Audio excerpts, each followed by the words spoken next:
Découvrez un résumé de l'actualité macroéconomique de la semaine et les principaux éléments à suivre sur les marchés au cours des prochains jours avec Alexandre Baradez, chef analyste chez IG. La semaine qui a été marquée par une baisse de la volatilité sur les marchés américains, donc le degré de nervosité qui est retombé sur des plus bas d'un mois, des niveaux qu'on n'avait pas vus depuis le début du mois de juin, une volatilité qui a baissé en parallèle également d'une baisse prononcée des matières premières. Les matières premières par rapport à leur sommet formé début juin sont en baisse en moyenne d'une vingtaine de pourcents donc ces dernières semaines.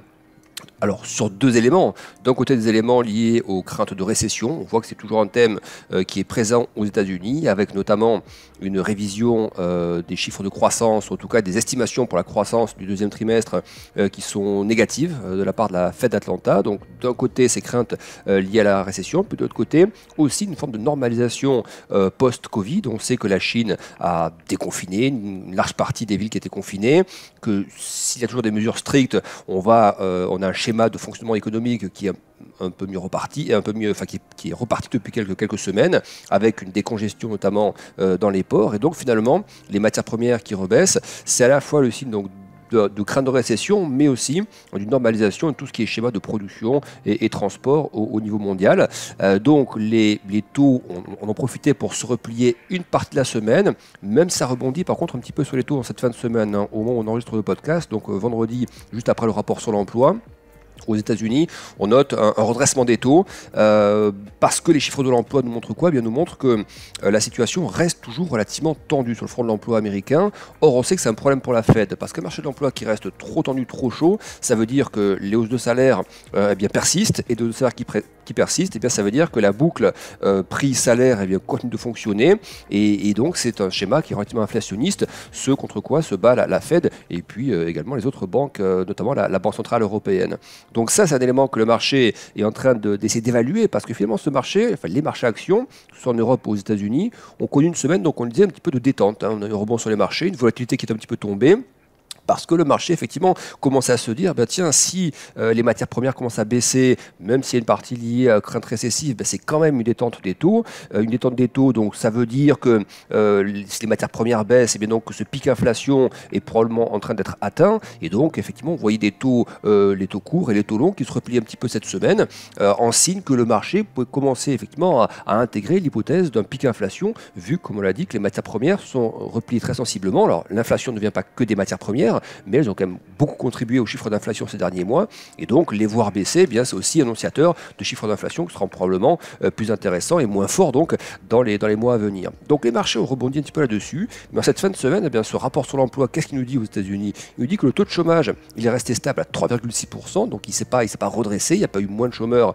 aux États-Unis, le taux de chômage est resté stable. Il y a eu ensuite des inscriptions, des créations d'emplois qui restent toujours fortes, plus de 300 000 créations d'emplois encore au mois de juin aux États-Unis, donc ce qui montre un rapport assez musclé. Et puis surtout, le salaire horaire moyen aux États-Unis, il s'inscrit encore en hausse de 5,1% en rythme annuel, et le chiffre du mois précédent a aussi été révisé en hausse. Donc ça veut dire quoi ? Ça veut dire que pour la Fed, ce ne sont pas des éléments qui faciliteront la détente plus pérenne de l'inflation. Et la Fed le dit très clairement, elle dit, pour arriver à atteindre en gros des objectifs d'inflation et donc à faire baisser cette pression inflationniste, il faut aussi que le marché de l'emploi soit moins tendu. Et la Fed dit en substance, il faut que l'économie ralentisse, il y a trop de demandes, ou il y a eu trop de demandes par rapport à l'offre, donc il va falloir calmer un petit peu cet appétit de consommation, et il va aussi falloir diminuer la pression inflationniste via les salaires. Il ne faut pas que les salaires s'envolent complètement non plus. Or, un marché de l'emploi qui est très tendu, quand un employeur ne trouve pas de personnes à recruter,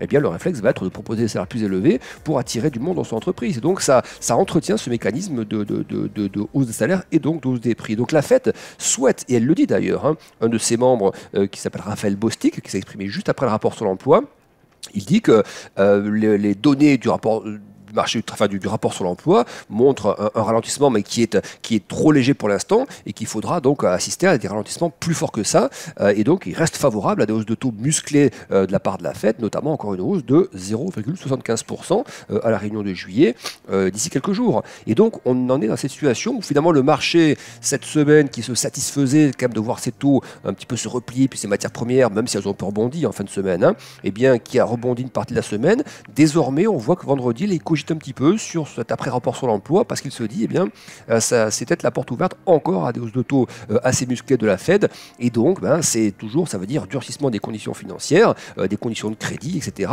Et ça, effectivement, ça peut rester un frein.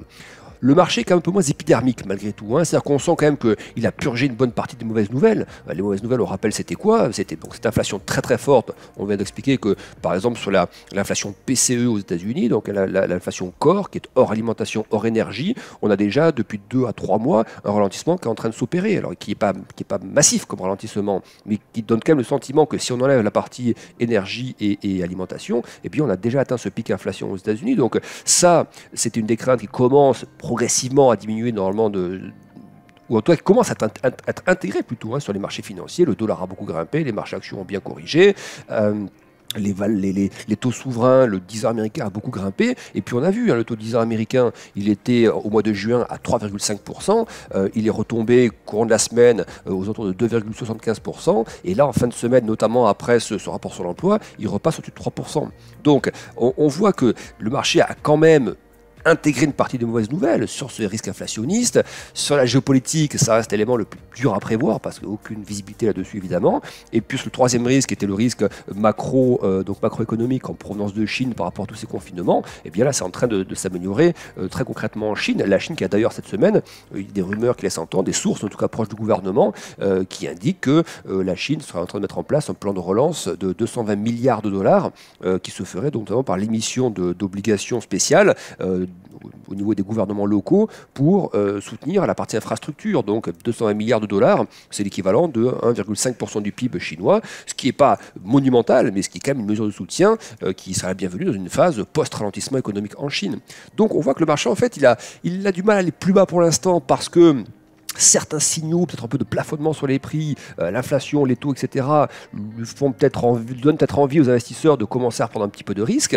On le voit d'ailleurs, les valeurs technologiques, par exemple, les valeurs de croissance ont plutôt bien aimé cette phase-là. On voit aussi sur la partie crypto, qui est une partie très sensible, très spéculative, ça s'est aussi un petit peu repris. Et puis sur des marchés plus traditionnels, les indices large cap de valeurs cycliques, qui sont également reprises sur ces nouvelles en provenance de Chine, ça donne le sentiment que le marché a envie d'un peu de se stabiliser. Mais la grosse question, ça reste aussi la question des multiples de valorisation. On sait que ces multiples ont beaucoup dégonflé depuis l'année dernière, c'est-à-dire que les actions se payent moins cher aujourd'hui qu'il y a quelques mois, mais la question c'est est-ce qu'elles se paient au juste prix? Et ça on le saura notamment après la saison des résultats qui va commencer d'ailleurs dès la semaine prochaine. Aux États-Unis ça arrive, on va avoir les valeurs bancaires qui vont ouvrir la saison des résultats en milieu de semaine prochaine, donc là on va rentrer dans le vif du sujet et voir comment finalement les entreprises américaines, européennes aussi, ont navigué dans ce deuxième trimestre qui était quand même marqué par des hausses dans une bonne partie du trimestre, par des hausses fortes de matières premières, des taux qui se sont redressés, des hausses de salaire également. Voilà comment ces entreprises, tout en répercutant aussi une partie dans les hausses de prix, c'est là qu'il y a l'inflation aussi, donc, mais voilà comment elles ont pu préserver finalement leurs marges, est-ce que les marges ont été préservées, dégradées ou améliorées, voilà, c'est ce qu'on attend de voir dans cette saison des résultats, donc qui commence dès la semaine prochaine aux États-Unis. Sur la partie des marchés américains, on a toujours une courbe de taux qui est inversée. Une courbe de taux inversée, ça veut dire quoi? Ça veut dire que vous avez des taux courts, le taux 1 an, 2 ans, qui se trouvent, alors en ce moment c'est plutôt le 2 ans, 3 ans, mais qui se trouvent au-dessus des taux longs. Vous voyez, aujourd'hui aux États-Unis, le taux 2 ans, le taux 3 ans, le taux 5 ans et le taux 7 ans, se trouvent tous les 4 au-dessus du taux 10 ans. Ce qui est une anomalie. Normalement, un taux 2 ans doit être en dessous d'un taux 10 ans. Et bien là, c'est pas le cas. Et donc ça traduit quoi? Ça traduit toujours ce marché qui, en tout cas obligataire, qui n'arrive pas à se décrisper sur les questions d'inflation. Il s'est un petit peu décrispé très légèrement, ça fait un peu rebondir les marchés actions au courant de la semaine, mais il n'y a pas de vraie détente en fait. La courbe de taux, elle n'est pas en train de se repentifier. C'est-à-dire quoi? Ça veut dire que le marché craint toujours les hausses de taux des banques centrales à court terme, donc ça maintient les taux courts, mais toujours relativement hauts, et les taux longs, eux, ont du mal à rester sur leur niveau parce que les investisseurs se disent tout ce que les banques centrales font, ça vise effectivement à lutter contre l'inflation, mais ça risque aussi de freiner la croissance et donc ça pénalise un petit peu les taux longs, donc ce qui fait qu'on a des taux courts qui sont supérieurs aux taux longs. Des craintes inflationnistes qui font peser ensuite des craintes sur la croissance à moyen terme, c'est ça que nous montre la courbe de taux. Et donc tant que cette courbe de taux américaine, toujours cette allure très horizontale, voire un peu inversée, ça veut dire qu'on a quand même toujours un environnement de prix qui n'est pas rassurant pour autant, qui est un tout petit peu détendu dans la perception, mais où on n'est pas rassuré en se disant ça y est, le plus dur a été fait, etc. Donc Ça va rester quand même le gros thème pour les semaines qui arrivent, évidemment, hein, la question de l'inflation. Après, il y a quand même des bonnes nouvelles, on le disait tout à l'heure, sur les matières premières. Si vous regardez, par exemple, comment se comportent les métaux industriels, qui étaient montés très très haut, tout ce qui est zinc, cuivre, etc. Là, on a des niveaux aujourd'hui de prix de matières premières, en tout cas de métaux industriels, qui sont revenus sur des niveaux qu'on connaissait déjà, par exemple, en 2014 ou en 2018. Donc, l'aspect très inflammé du prix des matières premières, métaux industriels, ces derniers mois, c'est complètement affaissé. Donc de ce côté-là, il y a des vraies normalisations qu'on observe. Alors effectivement, elles sont le fait, effectivement, on l'a dit tout à l'heure, de craintes récessives d'un côté, mais aussi de l'autre, d'une forme de normalisation de l'économie mondiale, où il y a un petit peu moins de pression aussi sur la demande, et puis une normalisation de tout ce qui est production et logistique. Donc c'est des éléments qui sont effectivement, qui traduisent un peu de crainte à court terme, certes, mais qui ensuite vont produire des effets sur les chiffres d'inflation globaux. Ce n'est qu'une partie, qu'une contribution, mais si vous avez déjà des poches comme ça qui étaient très inflammées, qui dégonflent très fortement en termes de prix, eh bien à un moment donné, ça va commencer à se voir sur les courbes d'inflation. Donc le marché se trouve à cette jonction-là actuellement. Il ne trouve pas de raison de s'inquiéter outre mesure, mais il n'est pas encore totalement rassuré sur le fait que l'on assiste réellement à une inflexion, qu'on ait vraiment passé ce cap sur la question des prix. Et puis, il y a toujours, on le disait, des craintes de récession. Je vous disais tout à l'heure, la Fed d'Atlanta, qui donne une estimation du PIB américain de manière régulière, les dernières estimations de la Fed d'Atlanta, qui est un modèle révisé très régulièrement, dès qu'il y a une publication macroéconomique, hop, la Fed d'Atlanta nous redonne sa dernière estimation pour le deuxième trimestre. Et bien là, on oscille toujours aux alentours des moins 2% de croissance aux États-Unis au deuxième trimestre. Alors on verra le chiffre officiel, ce qu'il nous dira, mais la Fed d'Atlanta, pour l'instant, elle est en train de nous dire que l'économie américaine est entrée en récession au deuxième trimestre. Donc ça, c'est quand même un élément qu'il va falloir surveiller sur les chiffres officiels d'ici quelques jours. Voilà ce qu'on pouvait dire. En cette fin de semaine aussi, un ou deux éléments positifs. On a éléments positifs, comme le resserrement des spreads en zone euro. On avait vu ces taux s'écarter un petit peu, notamment entre la France et l'Allemagne ces derniers jours. Peut-être avec un peu de crainte sur l'instabilité politique en France, avec cette période un peu de transition politique que nous observons actuellement.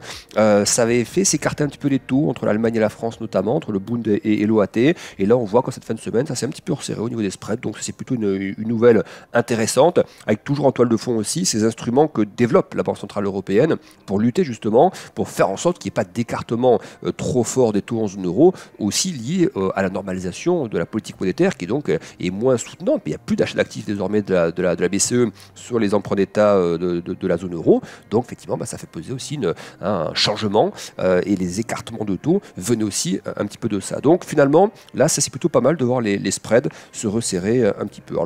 L'élément qui reste quand même très négatif et qui est, on le disait tout à l'heure, le seul élément qui pose, je trouve, pour les marchés, un vrai problème d'appréciation, c'est la question géopolitique, parce qu'on voit que la Russie a à nouveau haussé le ton cette semaine. Il y a une espèce à nouveau de montée en puissance négative, donc des déclarations plus agressives de la part de la Russie. Et puis en parallèle, on voit le prix du gaz également, du gaz naturel en Europe, alors que la plupart des matières premières ont beaucoup baissé ces dernières semaines. Eh bien, le gaz naturel en Europe, sur les différentes places d'échange, eh bien, lui ne baisse pas. Son prix évolue toujours au niveau des prix qu'on voyait au début du mois de mars, quelques jours après l'invasion de l'Ukraine. Eh bien, on a des prix du gaz naturel en Europe qui sont revenus sur ces niveaux-là, donc ce qui montre bien qu'il y a une vraie crainte sur l'hiver prochain, sur l'approvisionnement, et ça effectivement, tant qu'il y aura ce poids géopolitique qui restera, il serait quand même assez étonnant de voir des marchés repartir tout de suite. Donc on n'est pas en scénario catastrophe non plus, parce qu'il y a quelques éléments positifs qu'on vient de citer, mais il y a toujours effectivement pour la partie européenne en tout cas, cette grosse menace sur l'énergie, et donc voilà, ce qui empêche normalement les marchés d'être plus enthousiastes,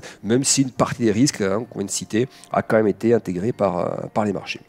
Voilà ce qu'on pouvait dire cette semaine. Qu'est-ce qui nous attend la semaine prochaine? Je regarde juste si je n'ai rien oublié de vous dire pour cette semaine. Donc voilà, on a à peu près tout dit. Juste le high yield, c'est important à souligner. Les obligations high yield, qui sont les obligations à haut rendement, donc les obligations d'entreprise à haut rendement, qui traduisent donc une perception du risque. Jusqu'à présent, elles étaient très très vendues, ces obligations, parce que l'environnement économique change, ralentit, parce que les taux se redressent assez fortement, donc les obligations high yield ne se portent pas très bien, parce que on redoute un peu la santé de certaines entreprises qui émettent des obligations, donc on n'achète pas vraiment leurs obligations quand on estime qu'elles sont confrontées à un risque de ralentissement assez fort, voire donc un risque de récession économique. Et donc, jusqu'à présent, les obligations high yield, aussi bien aux États-Unis qu'en Europe qu'en Chine, étaient vendues. Là, depuis 2 jours, on observe petit redressement des obligations à yield, de la valeur des obligations à yield en Europe et aux États-Unis, qui accompagne un peu le léger rebond qu'on observe depuis quelques jours. Par contre, du côté de la Chine, c'est assez paradoxal, mais on voit bien un marché action qui a rebondi en Chine déjà depuis plusieurs semaines, avec des rebonds assez francs, assez marqués, mais sur la partie obligations à yield, là par contre, on n'a toujours pas de rebond visible. Voilà pour ce résumé de la semaine. Qu'est-ce qui nous attend la semaine prochaine en quelques secondes? Lundi, on aura le chiffre des nouveaux prêts en yuan pour la Chine, donc important par rapport à tout ce qui est flux de crédit, financement, donc un appétit pour tout ce qui est financement et donc dynamique économique en toile de fond. Mardi, on aura l'indice ZIU pour l'Allemagne, qui est le sentiment économique pour l'Allemagne, évidemment important dans cette période tendue d'un point de vue géopolitique. Donc on surveillera le sentiment économique pour l'Allemagne. On aura également les prévisions économiques pour l'Europe, pour la zone euro, qui seront publiées mardi. On aura également, toujours mardi, l'indice NFIB, donc du sentiment des petites entreprises américaines. Donc on verra comment évolue ce sentiment, toujours intéressant à surveiller. Mercredi, gros rendez-vous, sûrement des plus importants de la semaine prochaine, ce sont les chiffres d'inflation aux États-Unis. L'inflation, c'est le driver de tout en ce moment, des politiques monétaires, notamment donc de la trajectoire des taux, du dollar, etc. Donc voilà, gros rendez-vous mercredi prochain sur les chiffres d'inflation aux États-Unis. Ce sera suivi jeudi par les chiffres des prix à la production. Donc là aussi, un indicateur de la pression sur les prix. Donc mercredi et jeudi, deux gros marqueurs pour les prix aux États-Unis. Donc sûrement le point d'orgue de la semaine. Et puis on aura en fin de semaine des éléments plutôt liés à la consommation aux États-Unis, les ventes au détail, la confiance des consommateurs mesurée par l'Université du Michigan pour terminer la semaine. Et puis on aura vendredi, avant ces stats américaines, courant de la nuit, donc de jeudi à vendredi, des chiffres pour la Chine, notamment les chiffres de production industrielle et de vente au détail. Encore merci de nous avoir écoutés. Bon trade et bon week-end avec IG.